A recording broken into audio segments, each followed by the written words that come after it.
Hello, my spud guns. Welcome to another edition of movie reviews, and I have for you today the Goon 2: Last of the Enforcers. Now, it is still in cinemas, so I will try not to give you too many spoilers. It's a Canadian film, and it stars Kim Coates and Callum Keith Renee. Now, I know they're not the two leads, but they are probably the two most well-known Canadian actors in the movie. So this is a sequel.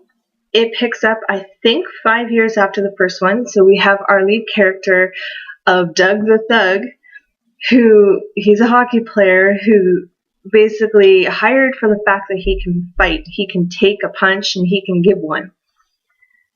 So in the first movie, he gets discovered by a hockey coach. And in the second movie, where we pick up, he's just had an injury to his right arm. He's a right-handed player, and he's just had an injury to his right arm that could very well end his career.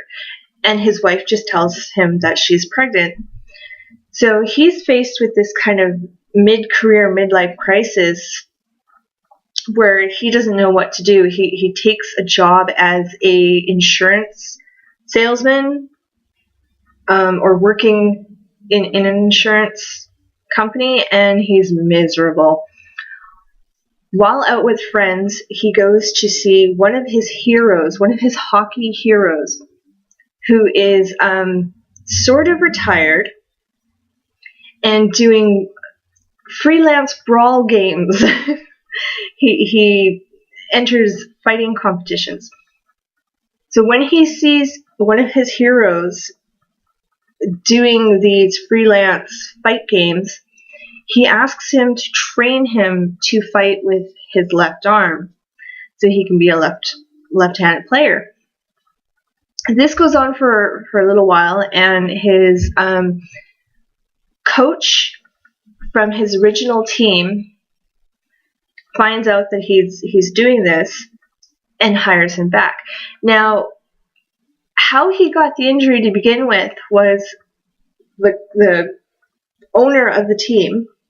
His son was on their opponent's team, and badness happened. From there, the movie kind of goes into the idea of how his life gets affected, but also how his team's life get affected by him having to leave. You get this ripple, it's just this ripple effect of how one stone in the wall kind of connects to all the others. Like I said, it's still in cinemas as of the time of me taping this, so I'm not going to give you too much more on the film. I have to say, though, I love seeing Callum Keith Renee in anything. So seeing him kind of as this self-centered hockey god, it's great to see him kind of play this kind of nasty texture to him. Of course, this is a Jay Baruchel film.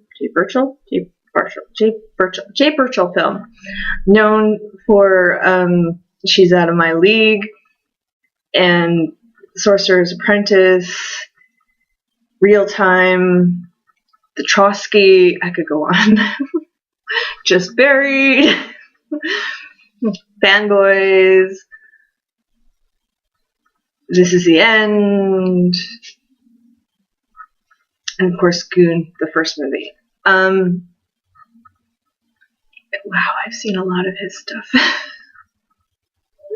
This is his directorial debut, and he does have a small role in this one as well as the best friend, Patrick, who is in the first movie he was a hockey journalist, sports journalist, and in this one he's just kind of there for a few moments and then gone.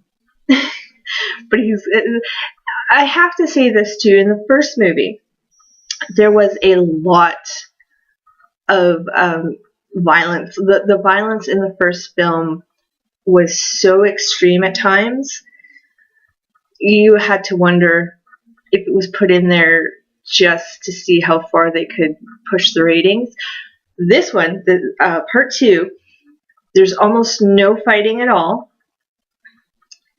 And what there is, you get the point of it. It's not there just to shock you. It's there for a reason. So I was happy with that. The jokes, not as raunchy as you would expect considering some of the cast members. And I appreciate that too, because I'm not one for overly raunchy. I know you'd never know it given the fact that I'm an Insane Clown Posse fan, but I'm not one for overly raunchy movies. So they kept the raunch to a minimum, but the arse-jacking scenes were funny. There was a couple of them, but and the penis jokes were, well, they didn't take you out of the moment. They weren't so like, oh my god, I can't believe he just did that, or I can't believe they just did that. They were well contained, and therefore enhanced the story and didn't just kind of like, well, that's about it for this one, and I will see you later.